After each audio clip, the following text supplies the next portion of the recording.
हैदराबाद के तालके कासमाबाद में बलदियाती चूंडुनि के सिलसिले में कार्नर गॾिजाइण जो सिलसिलो जारी है। मारवी टाउन के ॻोठ अलाड़िनो गाहो में गाहा बिरादरी ऐं ॻोठ जे मुअज़्ज़िज़ शख़्सियतुनि यूसी 157 में चेयरमैन जो उम्मीदवार ज़ाहिर अली जूणे जो ऐं संदसि पैनल की हिमायत जो ऐलान करे छॾियो। ॻोठ अलाड़िनो गाहो में थियल कार्नर गॾिजाणी में गाहा बिरादरी के चङनि मुड़सनि आरिफ गाहो, सिद्दीक़ गाहो, बच्चल गाहो, वालो गाहो, वयो गाहो, सफ़र गाहो, पोड़ो गाहो, खुदाबख्श गाहो, खमीसो गाहो, सूफ़न गाहो ऐं ॿियनि शिरकत कई।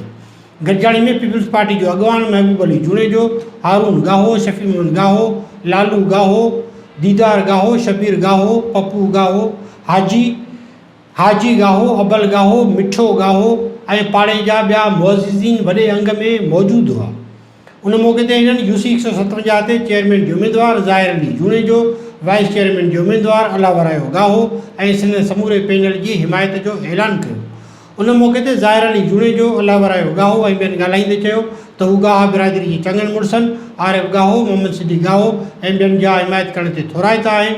पीपल्स पार्टी के अॻवान सूबाई वज़ीर जाम खान शोरो ऐं सरदार काशिफ खान शोरो की अॻवानी में पीपल्स पार्टी जा उम्मीदवार बलदियाती चूंडुनि में वॾी अक्सरियत सां कामयाबी माणींदा। हिननि चयो त हू बलदियाती इलेक्शन में कामयाबी माणे इलाइक़े वासियुनि जी ख़िदमत करण में यकीन रखनि था। इलाइक़े जा मसइला हल करणु संदनि तरजीहुनि में शामिल आहिनि।